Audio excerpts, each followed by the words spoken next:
Stage 4 of the Santos Tour Down Under, taking the riders away from Unley, not too far away from the headquarters hotel in downtown Adelaide, bound for Campbelltown via the Corkscrew Hill, 129 kilometres. A gentle rollout from Unley, a few hangos in the town overnight, 100,000 people enjoying the Unley Street Party. But now it was all action as the riders started their attacks. And the first man to go, and brave it was, the man looking like the mummy, Benoit Connefoy, quickly joined by 5 other riders, including Australians, Miles Scottson, here number 121, and also Nick White from the Uni SA team. The first sprint in Echunga, well, they didn't sprint, they just got together, got down to work to open up a big gap over the peloton. No real interest in the sprint points there at Echunga, and so the race leader's jersey still on the shoulders of Peter Sagan after his victory in Uradla the day before. They continued to take out the sprints. This was the other direction through Echunga after 59 kilometres. Thomas de Gent rolling over the line there in first place. The herd were restless because the gap had gone out to 5.5 minutes, so the chase was on in the peloton as our leaders swung through the German town of Harndorf in the Adelaide Hills. They've always saluted this race and a big crowd there, but then the riders were now turning onto the actual twists and turns around Cudley Creek, and the 6-man breakaway was breaking up. As they hit the slopes of the Corkscrew, the peloton started to break into little pieces. Walt Pauls from Team Sky on the attack, Michael Woods, Richie Port and George Bennett tracking the move, and they were looking to get rid of the race leader, Patrick Bevan.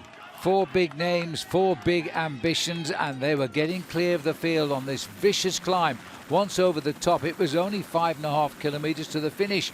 George Bennett taking them up towards the summit, followed by Richie Port, and then followed by Michael Woods, and tagged on the back was Wout Poels of Sky. Or George Bennett, as he took them through the Subaru King of the Mountain and onto the descent, newly paved road, perfect for flying down at high speeds, but the bunch, including the race leader, were in hot pursuit. Surprisingly, they hadn't got away. There was a touch of wheels there as Michael Woods corrected his line and forced Richie Port to correct his, but safe they were on the descent. A group of 20 had got together and they were closing in on the leaders as they swung into the home straight. They were all together. Sanchez breaking away from the front as he's done for the last 3 days of this race, and I'm afraid for the last 3 days always being caught in sight of the line. The ochre jersey of Patrick Bevan, and this time looking good before the wind went by him on the left, and the champion of South Africa, Daryl Impey, got his win, the defending champion of this race, grabbing a 10-second win bonus, and with it a real shot of defending his lead in this race when it ends on Sunday. Not surprisingly, he was absolutely delighted.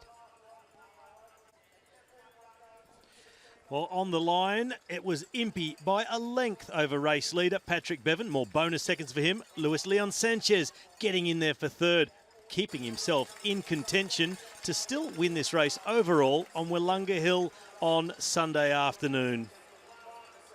A punch of the skies and a show of delight. Impey was back. It's fantastic to win today. We knew it was going to be hard one to win, but you know, the guys put their faith in me. Luke did a massive job in the beginning there, bringing their break back, and Happy as well.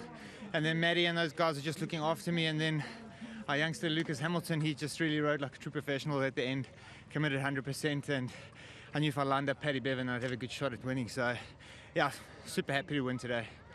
Look, there's still 2 types of guys in this race. There's the sprinters who can climb, who's Daryl, who I've got to keep an eye on, and then you've got Richie, who's still going to let it rip on Willunga. We all know he's going to do it, and we all know how good he is, but I got a nice little buff over him now, so it's about managing both parties and trying to come away and win this bike race. Great confidence here. This man, though, who wants to defend his title, and nobody's ever done that in this race before. Daryl Impey, very, very happy with his day. The overall lead, though, day 3 in that ochre leader's jersey. He really is now looking like the man to beat.